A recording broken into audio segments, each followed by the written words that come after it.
आज के लेक्चर में हम डेमोक्रेसी के टॉपिक को कंटिन्यू रखेंगे। पिछले लेक्चर में हमने म्यांमार तक की स्टडी कर ली थी, अब आज हम उसको कंटिन्यू करेंगे। एंड उसी लेक्चर में हमने देखा था कि democracy is a form of government in which the rulers are elected by the people. लोकतंत्र एक ऐसी सरकार है यहाँ पर शासक लोगों के द्वारा चुने जाते हैं, और उसी के आधार पर हमने म्यांमार का विश्लेषण किया था। कुछ टाइम तक आंग सान सू की के नेतृत्व में डेमोक्रेसी हमें देखने को मिली, परंतु उसके बाद म्यांमार में मिलिट्री कू किया जाता है एंड उसके बाद वहाँ की मिलिट्री द्वारा से रूल करना शुरू कर देती है। एंड अभी तक म्यांमार के अंदर मिलिट्री ही रूल कर रही है। तो इस तरीके से सेना के द्वारा किसी देश के अंदर किया जाने वाला शासन कभी भी लोकतांत्रिक शासन नहीं होता। उसी के बाद यदि हम चिली की बात करें तो चिली के डिक्टेटर्स हुए हैं जिनको पिनोचेट कहते हैं, एंड वो लोगों के द्वारा नहीं चुने जाते थे। ये तानाशाह थे जो लोगों के द्वारा नहीं चुने जाते थे। तो ये कंट्री कहाँ पे है, इसकी लोकेशन पहले देखते हैं, फिर इसका पूरा मैटर आपको समझाता हूँ। चिली एक साउथ अमेरिकन कंट्री है। 1973 में पिनोचेट जो कि एक मिलिट्री ऑफिसर थे, उनके द्वारा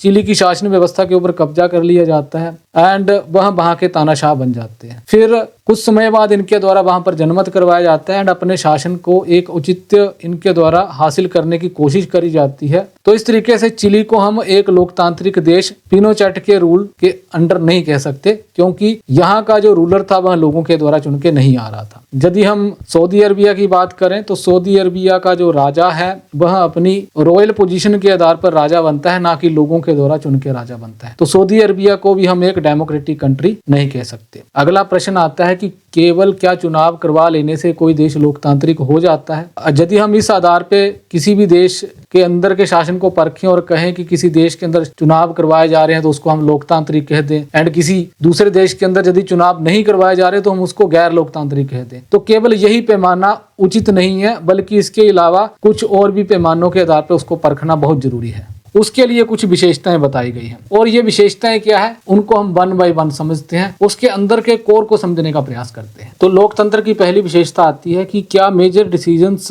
लोगों के द्वारा चुने गए लीडर के द्वारा लिए जा रहे हैं या नहीं लिए जा रहे हैं। तो केवल चुनाव होना ही काफी नहीं है। जैसे मान लीजिए कि किसी देश के अंदर अगर चुनाव हो रहे हैं और उसमें कुछ प्रतिनिधि चुने गए हैं, और वो प्रतिनिधि देश के डिसीजन ना लेकर कोई ऐसा व्यक्ति ले रहा है जो लोगों के द्वारा चुन के नहीं आया है, तो उस केस में हम उसको लोकतांत्रिक देश नहीं कह सकते। जैसे आप पाकिस्तान का ही एग्जांपल ले लें, पाकिस्तान की मिलिट्री जो होती है वो छुपे रूप से सारे के सारे डिसीजन लेती है, और लोगों के द्वारा चुन के आई गई सरकार किसी भी प्रकार का डिसीजन नहीं ले पा रही होती है, तो हम उसको लोकतंत्र नहीं कह सकते। पाकिस्तान में अक्सर हमें मिलिट्री कू देखने को मिलते हैं, जिसको आप सैनिक तख्ता पलट भी कहते हैं। इसका एग्जाम्पल हम म्यांमार में भी देख चुके हैं एंड बांग्लादेश में भी देख चुके हैं। मिलिट्री कू का मतलब होता है कि जब सेना के द्वारा सत्ता के ऊपर कब्जा कर लिया जाता है। तो जनरल परवेज मुशर्रफ पाकिस्तान के उस समय पाकिस्तान की आर्मी के मेन कर्ता थे, एंड उनके द्वारा अक्टूबर 1999 में अपनी आर्मी का प्रयोग करते हुए मिलिट्री कू किया गया और पाकिस्तान की सत्ता के ऊपर कब्जा कर लिया गया, और पाकिस्तान की जो डेमोक्रेटिकली इलेक्टेड गवर्नमेंट थी उसको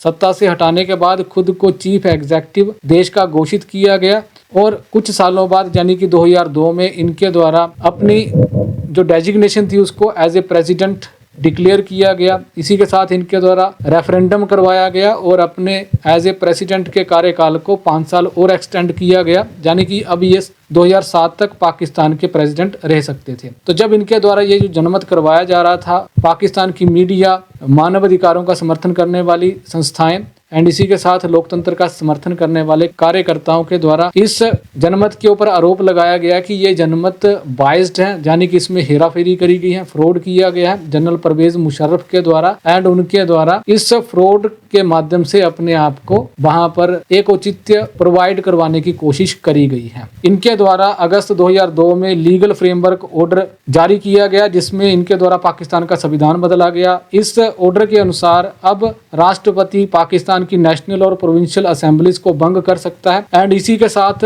सिविलियन कैबिनेट को डोमिनेट कर सकती है नेशनल सिक्योरिटी काउंसिल, जिनको डोमिनेट करती है मिलिट्री ऑफिसर्स। इस कानून को पास करने के बाद इनके द्वारा नेशनल और प्रोविंशियल असेंबलीज के चुनाव करवाए गए। बेशक वहां पर प्रोविंशियल और नेशनल असेंबलीज के चुनाव करवाए गए, परंतु अल्टीमेट पावर वहां के प्रेसिडेंट के पास ही रहती है, जिसके द्वारा खुद ही अपने आप को इतनी सारी शक्तियां दे दी गई। तो अल्टीमेटली पाकिस्तान में हमें वहां का राष्ट्रपति और वहाँ की आर्मी हमें ज्यादा पावरफुल दिखाई देती है। बेशक वहाँ पर लोगों के द्वारा चुने हुए प्रतिनिधि आते हैं प्रोविंशियल और नेशनल असेंबलीज में, बट दैट डजंट मीन कि पाकिस्तान में लोकतंत्र पाया जाता है। तो clearly there are many reasons why Pakistan under general Musharraf should not be called a democracy. आगे चलकर बहुत क्लियर कट कहा गया है कि जनरल परवेज मुशर्रफ के नेतृत्व में पाकिस्तान को हम कभी भी लोकतंत्र नहीं कह सकते। उसके कुछ कारण है। पहला पॉइंट यह है कि बेशक वहां पर लोगों के द्वारा चुने हुए प्रतिनिधि आ रहे थे, यानी कि नेशनल और प्रोविंशियल असेंबलीज के जो प्रतिनिधि थे लोगों के द्वारा चुने जा रहे थे, परंतु जो मेजर डिसीजन लेने की पावर थी वह जनरल परवेज मुशर्रफ के पास थी, वहां के राष्ट्रपति के पास थी, जो चीफ एग्जीक्यूटिव बनते हैं शुरू में, जो कि लोगों के द्वारा चुन के नहीं आए थे। बाद में रेफरेंडम करवाया गया, खुद ही हेरा फेरी करी गई एंड खुद को देश का शासक उनके द्वारा जब घोषित किया गया तो उनके द्वारा मेजर डिसीजन लेने की सारी जो पावर थी वह अपने हाथ में कंसोलिडेट कर ली जाती है एंड लोगों के द्वारा चुने हुए प्रतिनिधियों के पास किसी भी प्रकार की पावर नहीं है, तो उसको हम लोकतंत्र नहीं बोल सकते।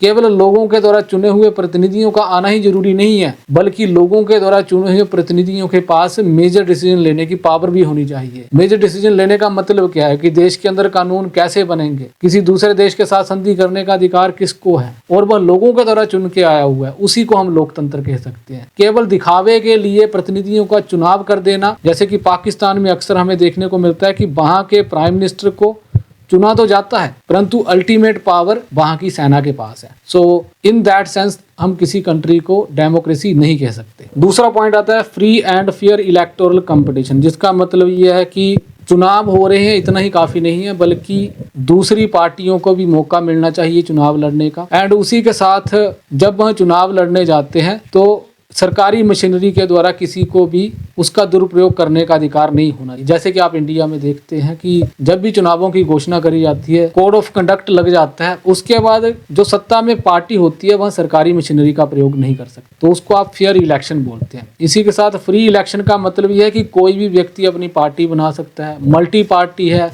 बहुत सारी पार्टीज को अधिकार है चुनाव में पार्टिसिपेशन करने का। यदि आप चाइना की बात करें तो चाइना में रेगुलरली हमें चुनाव देखने को मिलते हैं, हर 5 साल बाद वहाँ की पार्लियामेंट के चुनाव हमें देखने को मिलते हैं एंड इसका नाम है दी नेशनल पीपल्स कांग्रेस। और इस नेशनल पीपल्स कांग्रेस को चाइना की वहाँ के राष्ट्रपति को अपॉइंट करने का या नियुक्त करने का अधिकार है। चीन की जो संसद है उसके प्रतिनिधि 3000 के करीब होते हैं, ये लोगों के द्वारा चुन के आते हैं एंड चीन में यूनिकैमरल पाई जाती है, यानी कि वहाँ की पार्लियामेंट का एक ही सदन है। इसी के साथ चीन के कुछ मेंबर्स आर्मी के द्वारा चुन के भेजे जाते हैं, परंतु यदि चीन में कोई व्यक्ति चुनाव लड़ना चाहता है उनको चाइनीज कम्युनिस्ट पार्टी की अप्रूवल लेनी पड़ती है। इसी के साथ चीन में वही व्यक्ति चुनाव लड़ सकता है जो कि कम्युनिस्ट पार्टी का मेंबर है। तो इस तरीके से हम इस चुनाव को फ्री चुनाव नहीं कह सकते एंड फेयर इलेक्शन भी नहीं कह सकते, क्योंकि वहां पर केवल एक ही पार्टी है एंड वही पार्टी अप्रूव कर रही है कैंडिडेट्स को। तो जब मल्टी पार्टी नहीं है, बहुत दूसरी पार्टियों को अलो नहीं किया गया है, तो उसको आप फ्री एंड फेयर इलेक्शन कैसे कह सकते हैं। तो केवल चुनाव होना ही काफी नहीं है, बल्कि बहुत सारी पार्टियों को उसमें अलो करना भी जरूरी है।